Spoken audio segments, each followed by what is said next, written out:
guys? It's Bok. Hope you're all having a great day. So, just had a bit of a mare, recorded this, and then realized my mic was muted. Great start.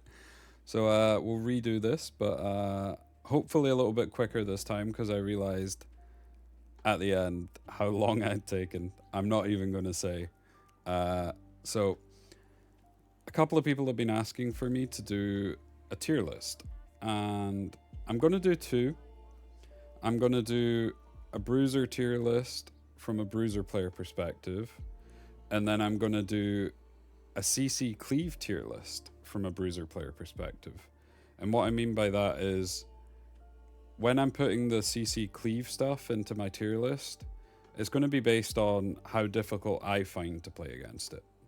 And heads up, this is all subjective and this is all my opinion.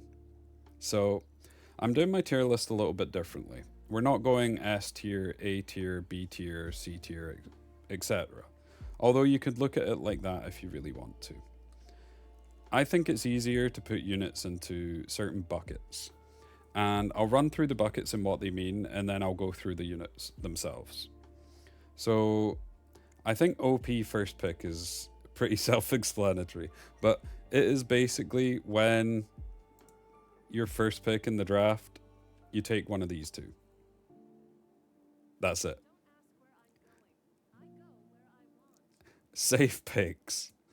So, safe picks is kind of what I would see as you can take kind of any combination of one of these plus any of these, and you will have a functioning bruiser draft that is okay.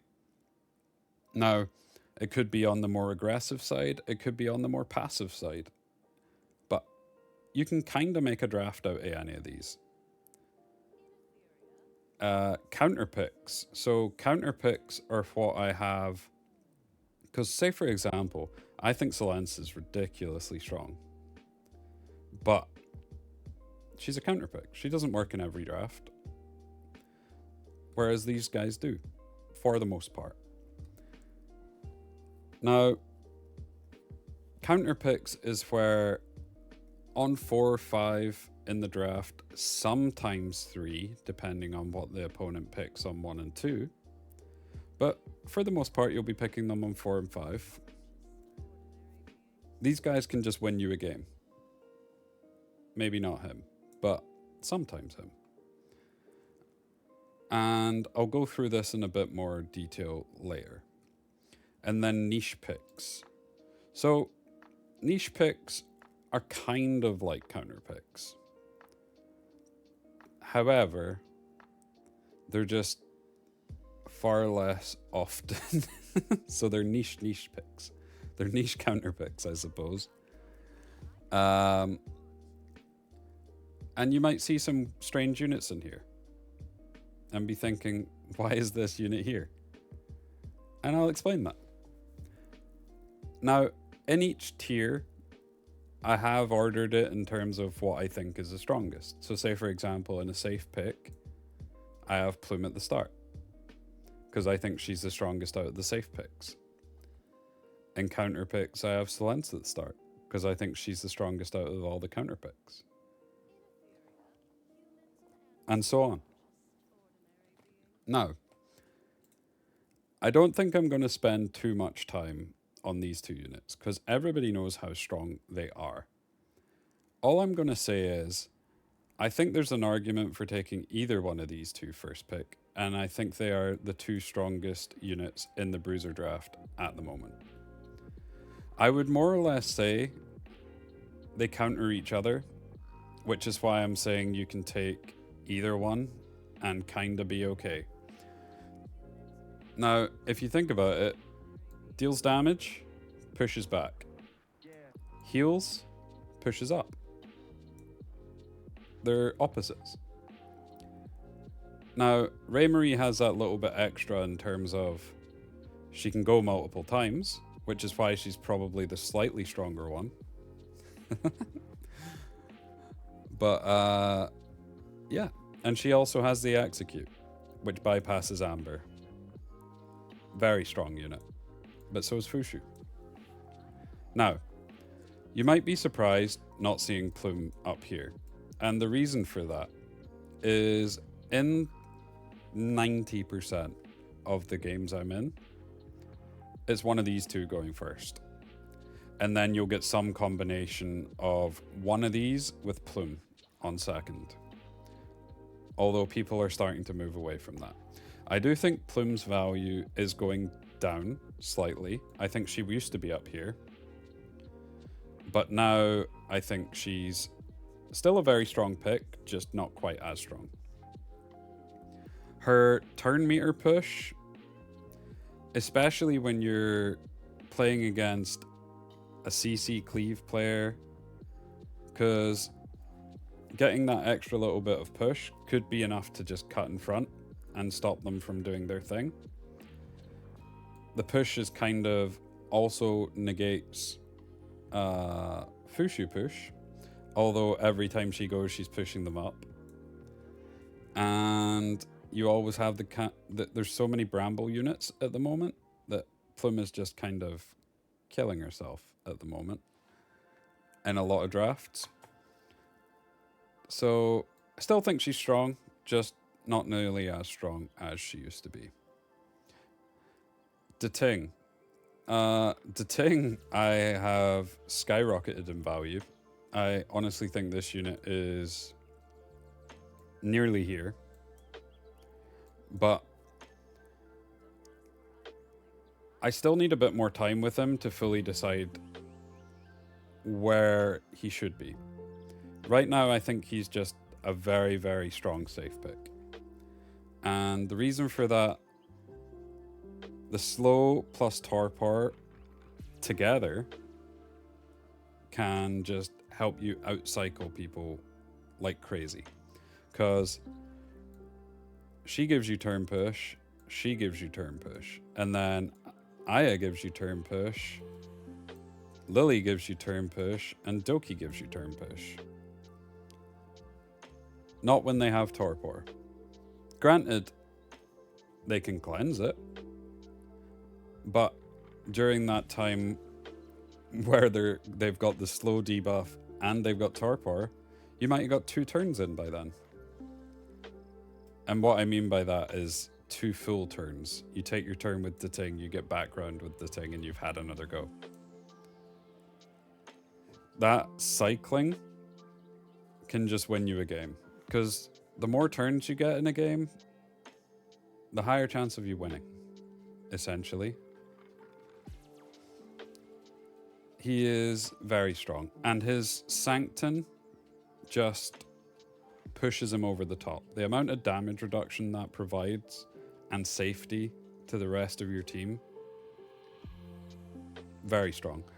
Now, Plume is pretty decent into him because you can just hold the S3 and wait for him to put his S3 up and then strip it. It's a bit of a mind game going on there. You can go for the taunt, but if they remove the taunt, then yeah. Veronica. So there's a few different Veronica builds going around at the moment. And you've got the Halloween variation. There's some fast variations in like a Bruiser CC type comp. And there's the Time Weave variation. And they're all strong. Veronica is essentially a supportive unit. So in the same kind of category as Aya, Lingluo, Sylph, and Sanya. But also a damage dealer. And the damage she does isn't small. Especially against defense scalers like Rahu, Holden, Dating, etc. And the Soul Ward, outside of playing into Raymarie, and the Steel, with the amount of valuable buffs at the moment, especially with the introduction of Dating, is just very powerful. Rahu. I don't need to go too much into Rahu. I just think Rahu, after his buff last season, is still very strong. And even as a solo DPS, can sometimes just win you a game if you get lucky with the the Rahu lottery. You can actually just go a comp like Rahu triple healer and just hope for follow-ups. Is it the best comp in the world? No. But it works, and it will win you some games. Aya. So I think Aya's value with the introduction of the Ting has went down slightly. The reason for that is in most matchups, she doesn't want to S3 off the start. She's still really strong into CC, but in the Bruiser matchup, I think her value has went down ever so slightly. Because if the Ting gets his S3 off, assuming Aya's already gone, and he lands the Torpor, he's going to get backround quicker than Aya, and then he can just S2 her back, and our whole team's still got Torpor. Just allowing you to outcycle like crazy. I still think she holds a lot of value into other things, such as Lilith, Plume. She's great into Plume, which is another reason why I think my Plume value has gone down, because you're just pushing Aya almost every turn, and that allows you to cycle your team with her S3, reset cooldowns, proc things like Artisan all the time, giving you extra shields. She's just a very strong unit. But I do think she has gone down ever so slightly in terms of priority since the introduction of the Ting. Because him cancelling Reaper steps with Torpor. Yeah. So Holden. I still think Holden is strong. I think potentially though, it might be time to move him back to Jackal with Bulwark. Need to do more testing to decide whether I want to do that, because I've literally just got my Strive Artisan, which I farmed for like 2 months for. But yeah, he's amazing utility in the Bruiser draft, because having strip as well as having a cooldown reset and a defense break is great. And he also does decent damage. He's not on the level of like your Rahus and your Tiamats, but his damage can't be ignored. And especially if he lands those defense breaks, his damage just skyrockets. Later on in the game, he can solo your team. But at the start, he's more utility. Lilith. After the Lilith buffs, she just became insane. Especially into things like Tiamat, Ling Luo. If you're not running a Bulwark on your Ling Luo and you run into a Lilith, it's probably just game. It's very hard to come back from. Her damage, as well as her stun, is just very oppressive. And you compare her with things like a Lily. Her extra turn gaining, it's kind of like a CC version of Rahu. And it just, instead of looking for follow-ups, you're looking for those extra turns. She can solo win you a game, and her damage with, although she's a CC dealer, a CC unit.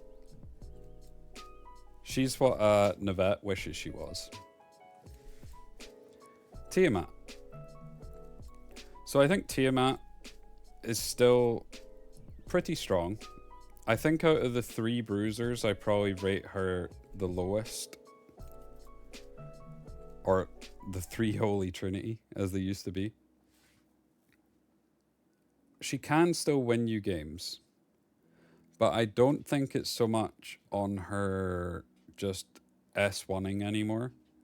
I think the way that she wins you games is just hoping for brambles. Because a bramble at the right time can just win you a game.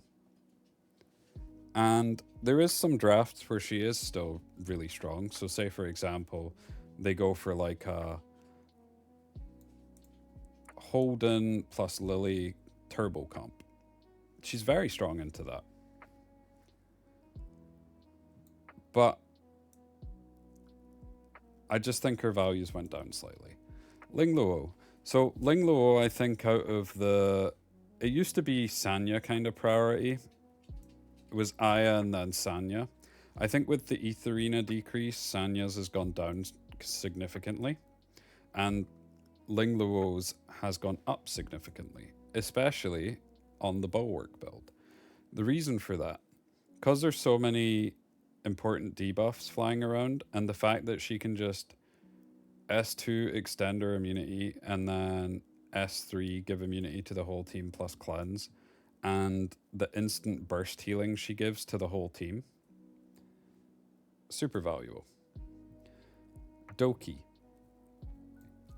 There's so many ways to build Doki at the moment. You can either build her really fast on something like Strive with Codex and try and just outcycle, or out-tempo straight off the bat and put on a lot of pressure.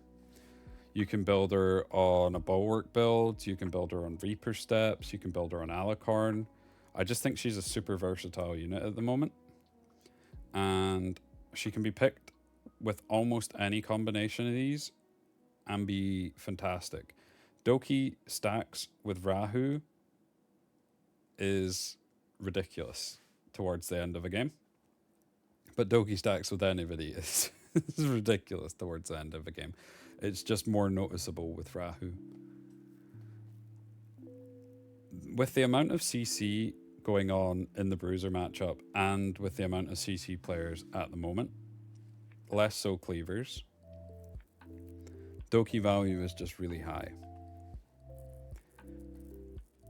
Lily. So again, Lily is one of these units that in the right spot can just be the perfect pick to just win you a game. And her S3 is very strong. Everybody knows about the S2, and then you get the twin trick with the pair up, and you can cycle units really fast while dealing a lot of damage.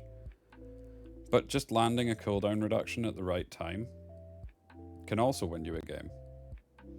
As well as resetting things like, if you have a maxed S3 Lily, you can reset your Veronica. Even on Codex, you can reset the Codex. So you can do things like potentially S2 on Veronica with a Codex, S2 the following turn, S3 on your Lily, S2 again, and then S2 again. You can get 4 S2s off in 4 turns if you have a maxed S3 Lily. I do not, just for clarity. But those two pairing together, very strong. Also, you've still got like the likes of pairing with Rahu, pairing with Holden, even better, pairing with Tiamat. She's just all around great. And there's always the Lilum pairing. Sylph. So I think Sylph value has kind of gone up quite a bit for me. I think with the introduction of even more defense scaling units and even more important debuffs that you need to cleanse, the guaranteed 2 debuff cleanse, as well as a full debuff cleanse, Very strong. I'm playing about with some different builds on her at the moment to try and find what could be a sweet spot between playing against CC and using her in the CC matchup, but also being able to use her in the Bruiser matchup without her being too squishy or too slow. She can just win you a game against CC players by herself. And what I mean by that, say for example, if you pair Sylph with Tiamat in the Bruiser matchup, in the I will get there eventually.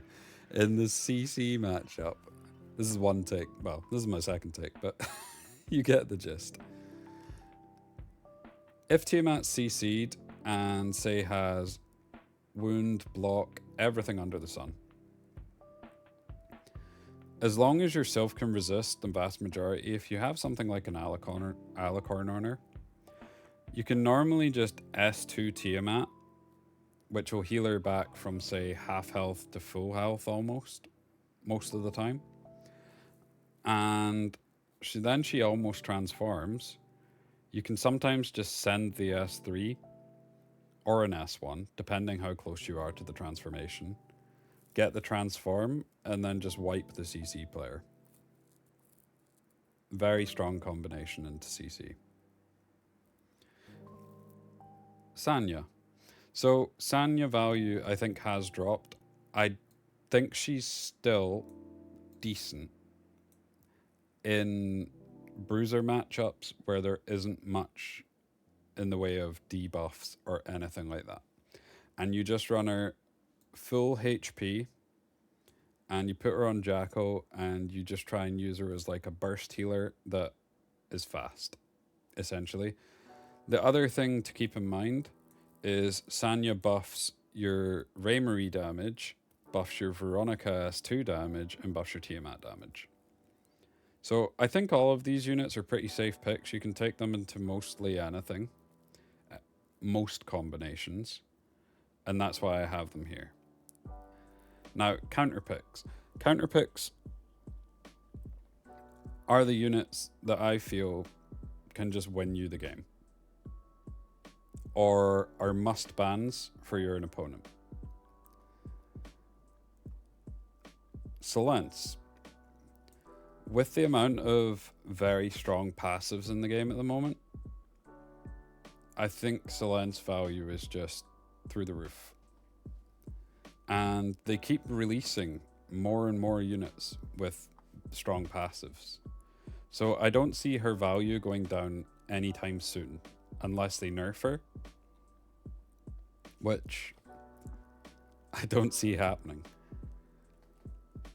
So Forgetfulness, I would say, is probably right now in the top 3 debuffs in the game.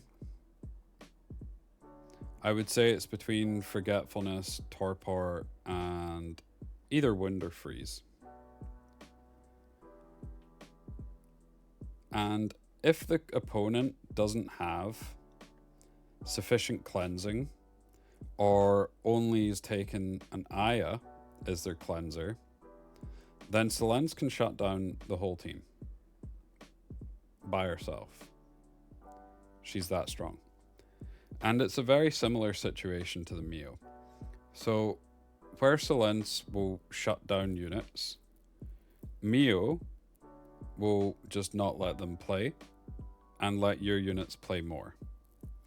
And because there's so many Ambers running around at the moment on things like your Tiamats, your Raymaries, some people are running it on Plume, you've got the occasional Amber Holden and Rahu, and there's more. Wound is the best way to deal with them, and Freeze is the best CC, because it stops all the turn meter pushing. And as well as stopping your opponent's turn meter push, you're increasing your own, because you can push them back while putting the speed buff up, which just lets you cycle faster.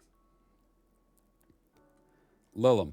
I played about with Lilim and where I think she fits in my tier list. I've landed on counterpick. I still don't know if that's right. Because I think Lilim right now is very strong into specific matchups. I had her at the top of niche, but we'll put her as counter for now. And I can think about that later.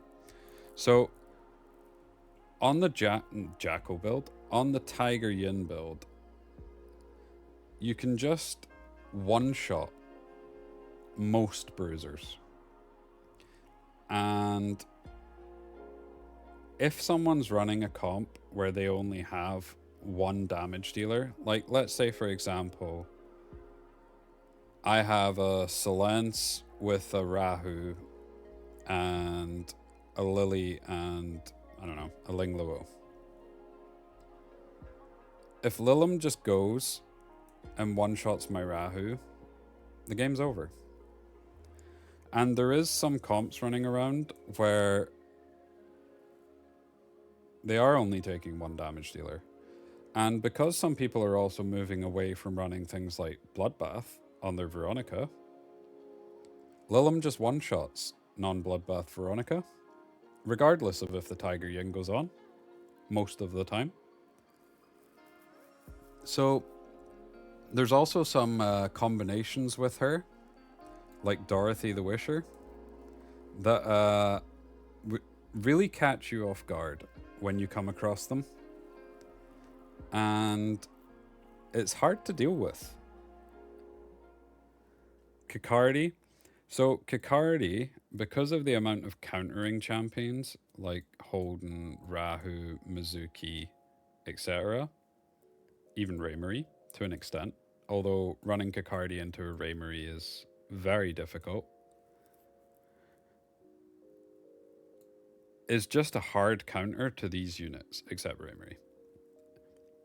Because they can't target him, and he can just sit in the back, ramping his damage. And once he gets to 16 stacks, sometimes the game will just be over before he gets to 16 stacks. But if he gets there, his damage is ridiculous. I do think he's slightly harder to play now, especially with the release of Raymarie and Dating. But if the draft sits up perfectly for him, picking him on 4 or 5, he's a must ban. Now, Born. Born's an interesting one because I think Born value is kind of tied to these two for quite a lot of the matchups, especially Bruiser versus Bruiser. But the other reason I have Born so high in counterpick is he's one of the other best units into Cleave and CC.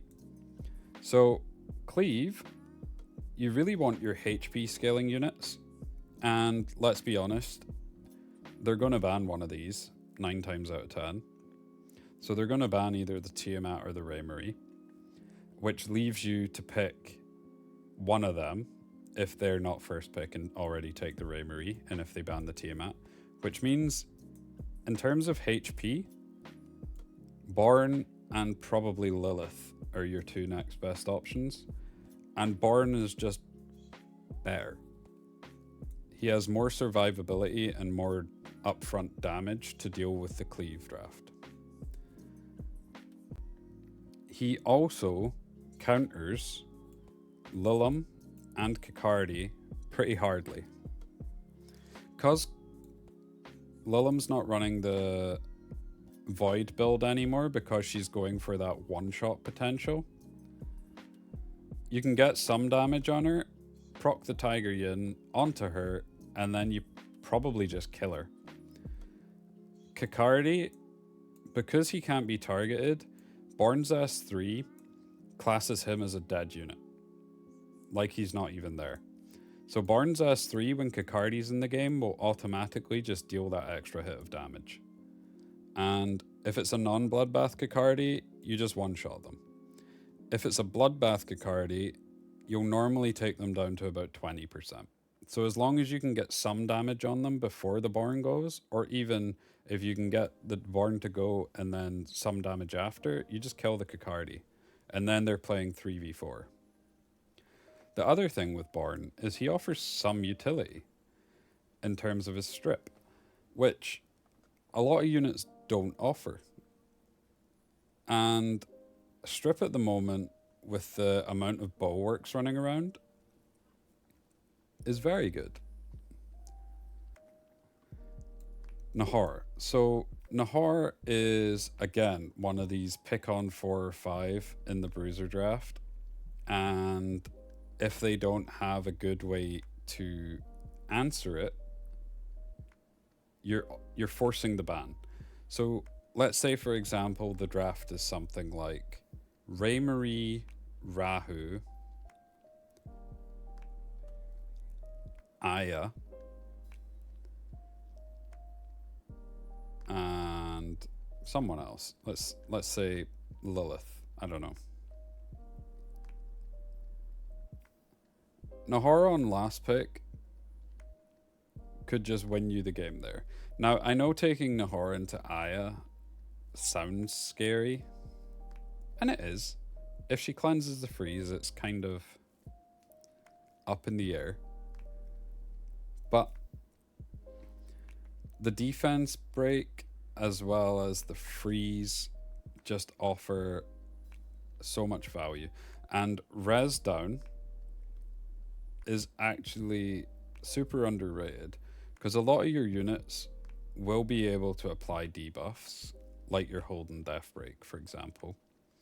And getting the res down just makes it easier for these units to apply their Death Breaks and things like that. Not that it matters if you've got Nahor here, because his Death Break is already going to apply. But you see what I'm saying. It just makes it easier for your other units to apply. So say, for example, you also had a Silence. It would make it easier for Silence's stuff to apply. The other thing is, I probably should have said, this would have been a better example. Instead of Aya, let's replace that with Fushu. You can just S2 the Fushu, and then she doesn't get to play the game, because she's going to be frozen, and you strip the immunity, you freeze her, and then the next turn, if your Nahor is still alive, if you have a good way to protect him, you can just freeze the whole team and death break them. So, super strong in the right spots. Heinrich kind of fills a similar role, just not from a CC side. So if they have very strong buffs, like say for example a Veronica with the Soul Ward and the shielding, you can just stop all that with Heinrich, as well as applying wound on the units like Tiamat and potentially into Fushu comps, so that you're not actually letting Fushu do all her healing. Because a lot of the Fushu comps, unless they run a double healer, won't take a cleanse. So, in the right spot, super valuable. Mia.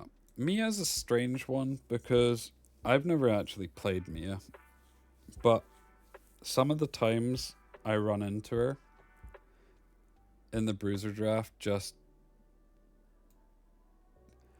she can be oppressive, because you have the pushback, which doesn't apply any debuffs, so your Reapers don't proc. So say for example, if you have like an Aya, she pushes her back and she doesn't boost back up. She also has a pretty big heal, some shielding, and she reduces cooldowns for your units, as well as not needing to be built on Bloodbath. Because of the way her passive works, you can build her on Time Weave, and she's still very tanky. So, super underutilized in the Bruiser draft. And I think with the... I'm going to take a guess now. With the reintroduction of all the bulwarks, because of the more debuffs that are coming in, I actually think her value will go up. She does have some cleansing as well, I believe. Let me double check. I could be waffling. Although I think this video is already pretty long. But we're committed now. We are committed now. Does she have a cleanse? Okay. Clear skies. 1 turn. Shortens. And shortens the duration of all debuffs except control effects. So this will cleanse the likes of torpor, slow, etc., or at the very least reduce the length of them. Because a lot of those debuffs are 2 turn, whereas it's only reducing it by 1. But I still think she's not picked enough, and the players that do pick her are very good at utilizing her. Mizuki, I think Mizuki's kind of underrated by a lot of players. There is still good spots for her, although I do think it is becoming harder and harder to pick her. She's still amazing into Tiamat, and she's still very good when paired with the Aya. Because of the artisan cycling, it's very easy to get a double artisan comp while you're running Aya with Mizuki and then either Holden or Rahu. She's just good into blue units. So she's good into the Tiamat, and she's actually pretty decent into Barn as well. Viper is probably my last in the counter. Well, he is my last in the counter picks. The only time you should really be taking Viper is when they have one of these 3 units, so either Lilim, Kikardi, or Born, and they have no cleanse. So they're going for an aggressive style draft, and you just purely want to strip, get the attack down, and get the slow on. I don't think the Golden Lion build works for him anymore. Not really. I think you want him more tanky with FAC, similar to a Dating build at the moment. And you just want him cycling pretty fast. Because if they don't take a cleanse and you take the Viper, and they've got either Lilim, Kikardi, or Born, you should just be able to outcycle them. And it neuters the damage of these 3. And then specifically into Kikardi, if you ever land the silence, you can just kill him. Okay, and so niche picks. We're almost there. We're almost there. Sorry if I've waffled a bit. So niche picks are what I would say things you don't take all that often and things you only take in very specific spots. So there is some people that run a Freya in a Bruiser variation of Freya, but most Bruiser players will take Freya into either CC or Cleave, and they'll lock it. And the reason they do that is so that they can just purely try and outspeed, because being able to put bulwark on Freya just makes her so much faster and easier to get speed on than other units, because it's an 8% turn boost to herself. So essentially take your speed and times it by 1.08, and that's the speed that she's effectively got at the start of the game. It just makes it so much easier to outspeed. And also, the Dreamweave isn't to be underestimated for stopping debuffs, and the pushback from applying debuffs can be significant. On her S3, sometimes you can just push back and zoom ahead. So she can win you a game almost by herself just by locking her against CC or Cleave. Now, Red Chiaki.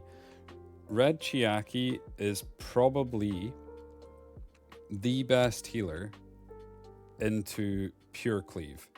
And what I mean by pure Cleave is your standard Suki with Messiah, with Beyonce, with Raymarie, or something like that. Or another pusher. I don't know. Red Chiaki. wherever he is. Here he is. So what you want to do is you want to put her on Lighthouse with Strive, and you want to try and get her as fast as possible. Because what will happen is Suki will go pull up the Messiah S3s, red Chiaki cuts, you press S3, you heal your whole team, and now you've got 35% damage reduction. It doesn't matter if the Suki goes. Most of the time you'll just survive. That damage reduction is a lot. There is the odd Messiah that can potentially kill you, but it should be enough to survive the vast majority of Messiahs. Her value kind of goes down when they lock CC. Hazuki. So Hazuki's an interesting one because in the Bruiser matchup, if you have a Lilim, a Kakardi, or a Born, you won't often have, outside of Lilim being able to apply the buff to herself, you won't often have a way to apply an attack buff. There isn't that much in the way of applying attack buffs for Bruiser players. So Hazuki kind of gives you that while also providing CC and reducing healing. So if they don't have any cleanse locked, or they have something on the slower side like a Sanya, because at the moment Sanya's not building much in the way of F-res, then a Hazuki with a Kakardi in the right spots can just win you a game. Dorothy? Now, Dorothy is a very strange one, and a lot of you are probably saying, what's this doing here? Why is this here in a Bruiser matchup?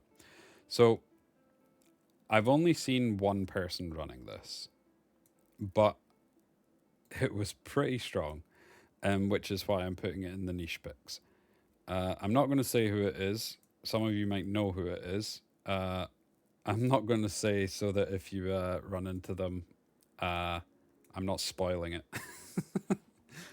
But they may or may not pair Dorothy with Lilim. And Dorothy provides crit up, cleansing, turn boosting, and 20% lifesteal. And it just makes it so that Lilim is virtually unkillable if you can't just one-shot her, because she heals basically back to full health all the time, and she's going so often that it's oppressive if you don't have enough damage. Very cool draft, very cool idea. So Navette, probably not where you guys want to see Navette, but I do still think she has some value.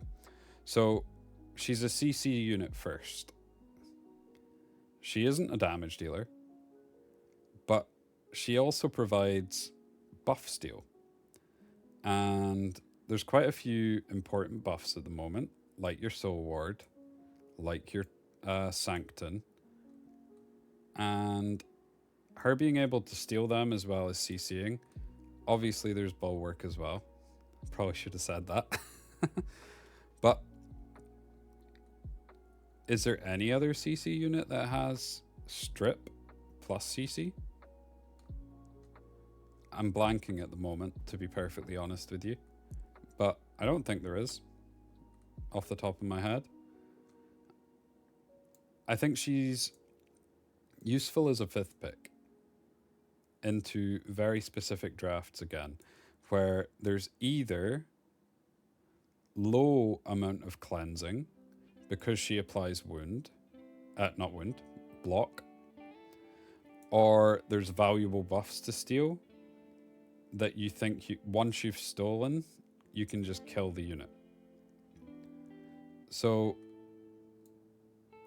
tough to pick, but in the right spots can work. Giada.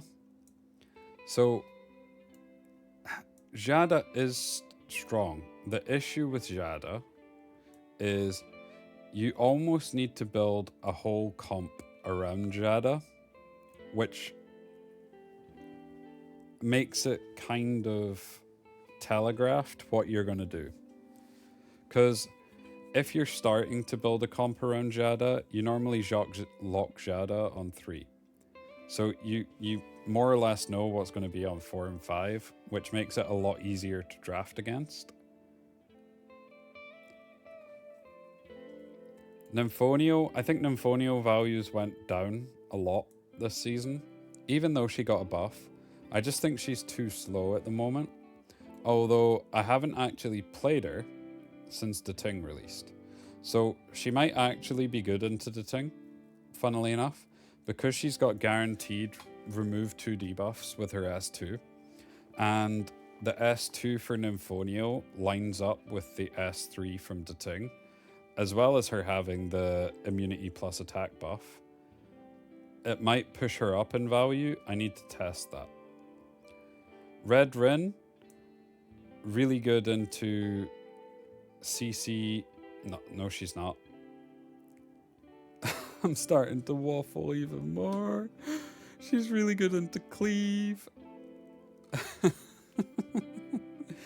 As well as Kakardi. Because you can land the taunt and then you can just kill Kakardi. But she also puts defense up and I think, is it attack down? I'm pretty sure it's attack down. I could be waffling again. Yeah, attack down. So, very good in the right spots, but again, a bit of a niche pick. You're not going to take her all that often. Hoyan, I think Hoyan's getting used less and less and less as time goes on. Because, or at least by me, because I don't ban Messiah most of the time. So cleavers take Messiah. And she doesn't do anything there. Occasionally you'll get the odd person that takes a Yelly, and then she's fantastic into Yellies. But into Messiah, can't use her. She's okay at the moment into Rev Cleave. And that's about the only place I'm currently picking her. So, Suki. There's 2 builds I've seen for Suki. There's a Bruiser variation of it, which is okay. Again, it's more of a niche pick, and you can pair it with things like Barn. Or you can go your standard Bruiser draft on 1-2, lock a really fast Suki into things like Cleave or CC, and then lock Barn or something like that, and or potentially even Barn Messiah, and then just try and outspeed and cleave them back. So it's a niche pick that some people take. Messiah. There's a couple of Messiah builds I've seen. I have seen a Void Messiah. The Void Messiah was specifically to counter Kakardi. So effectively you just build him on Void and wait till he gets a turn, and then his S3 will one-shot the Kakardi on Bloodbath or not. There's Amber Messiah. Amber Messiah is good into Cleave. It's also okay into CC. And it's okay into CC as long as they don't have a wound. You don't really care if he dies. You kind of want him to go into the Amber, and then, because he gets the reduced damage while he's in Amber. And then he's kind of like a ticking time bomb for CC or Cleave, because he just kind of pushes up slowly. And once he gets to go, he just does his S3 and normally kills 1 or 2 of them. Sometimes he won't kill any. Most of the time he will, as long as you've landed a tiny bit of damage beforehand. Because you're building him on Amber, obviously he doesn't do all that much damage because it's not an offensive shell, it's a defensive shell. But it works. And then there's some people in the Bruiser draft who will do like your standard Bruiser draft with, say for example, a Rahu, a Fushu, a Doki, and then, I don't know, Holden or a Tiamat. And then they just last pick a Messiah. Because they've got that Doki to just push up, they just go all in and try and win the game off the start. It's not really, I wouldn't really call that cleave. It's a bruiser draft with a cleave element. But it's, again, niche. Yelly I used to love using in the bruiser draft with Lily and paired with Nymphonial as well. She used to be amazing into both Rahu and Holden, but she just kind of doesn't work now. And the last one is Blue Rin. So Blue Rin, quite a few bruisers I've seen will have a Blue Rin built in their back pocket, so that if they're playing against a CC player or a cleave player, they can potentially just chuck all their speed gear on Blue Rin and just try and outspeed and win with just that one unit. And that's it. Because I have all these units and on the bench, doesn't mean there isn't some use cases for them. I genuinely think there's a draft where almost every unit will fit.